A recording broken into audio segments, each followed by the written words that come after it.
If we understood the structure of genes, the structure of chromosomes, and how genes work, then we might better be able to understand and treat genetic diseases which occur in humans.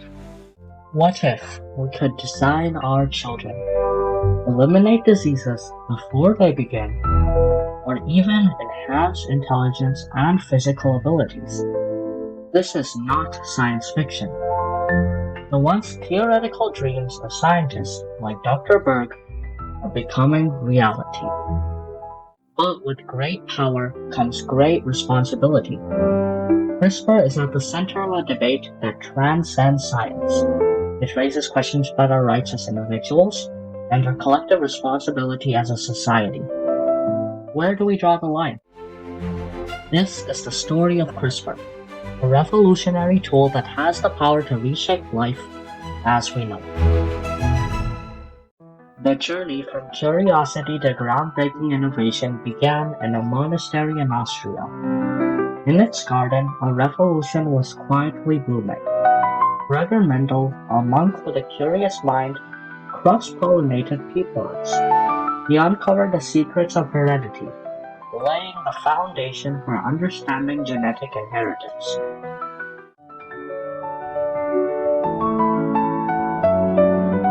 We both had the same basic interest. We wanted to know what genes were and what they did, on the one hand, and we thought that getting at the molecular structure would help.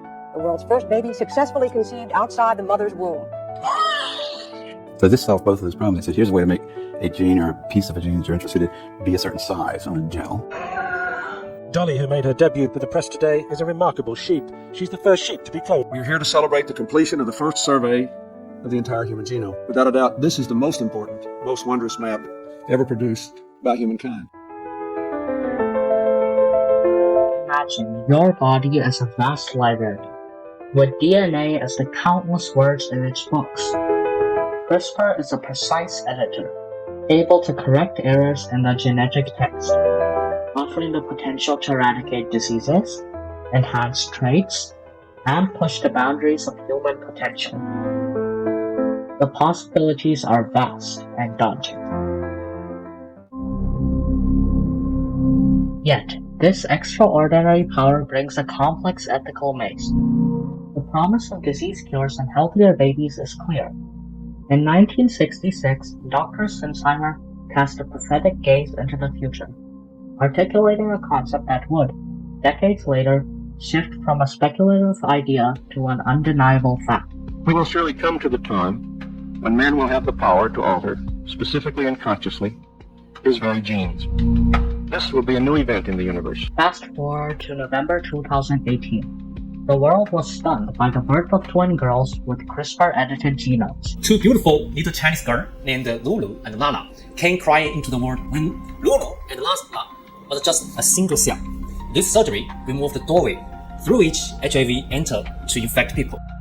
The announcement sparked a global firestorm, highlighting the dangers of unregulated genetic editing and the responsibility we must uphold to prevent its misuse. Editing babies for health holds promise, but designer babies spark concern. A world where wealth dictates genetics or engineered soldiers become reality is terrifying. We are treading dangerously close to an ethical abyss. Может создавать человека с заданными характеристиками. Военный – человек, который может воевать без страха и без боли. History repeats itself. Plato envisioned rulers born of design, a vision later distorted by eugenics into a dark experiment. The uproar over IVF, the debates of the rDNA era, the shock of Dolly's cloning, all serve as reminders. Every leap in genetic science has teetered between promise and peril. Time and time again, breakthroughs have faced the cycle of rejection, reckoning, and revolution. Will the past be prologue? For those with genetic diseases, a lifetime of suffering and uncertainty awaits. Canavan disease is not curable. Dallas can't speak, he can't see, he can't tell you what he wants. If I'm not fighting to save his life, if I'm not doing everything that I can to give him a future that's better than what he's diagnosed with, which is death, then I feel like if I didn't advocate, I would be failing my child. I wouldn't be doing everything I can to try and save him. He was 7 days old when he first went to, started having symptoms and got sick. Almost passed that night before we got to the hospital. But then he was diagnosed with salt-wasting congenital adrenal hyperplasia. So his is pretty severe. In December of 2021, I had a kidney biopsy, and that showed that I have IgA nephropathy. So at that point, I started the process for a transplant. For us, it's a very difficult decision to try to have another child. Arturo is the only one for us, and we know that we have options, big percentage to have one child without the variant of the gene. If we have one child with one copy of the gene, we're still with the same problem for the future generation. As these stories unfold, it becomes clear that patients and their families are desperate for a solution. Yes, I support CRISPR gene editing because my son's diagnosis is terminal. He will not survive without a functioning ASPA gene, and CRISPR is the way we give that to him. It's never been done before. We're excited about possibilities. I hope that better options become available, something different than having to deal constantly with putting the steroids in his body. I think that it would be great if we could find a way to A, cure it, or B, prevent it from happening to other families, because it is a long, hard road watching someone with it and watching what they go through. We are biochemists, and we are like between the scientific part and like parents. Yes, we support the gene editing because we know it's the only way to fix this. We can help our child to improve different skills, to have better quality of life. As a transplant patient, I absolutely support gene editing for future treatments for things like IgA nephrology and other diseases. Gene editing offers a glimmer of hope, and these families believe their right to help surpasses ethical boundaries. But who gets to roll the dice? In the 1970s, a storm of scientific innovation brewed as MIT and Harvard unraveled the genetic code. Public fear grew over potential consequences, forcing the city to confront the issue head-on. No known dangerous organism has ever been produced by a recombinant DNA experiment.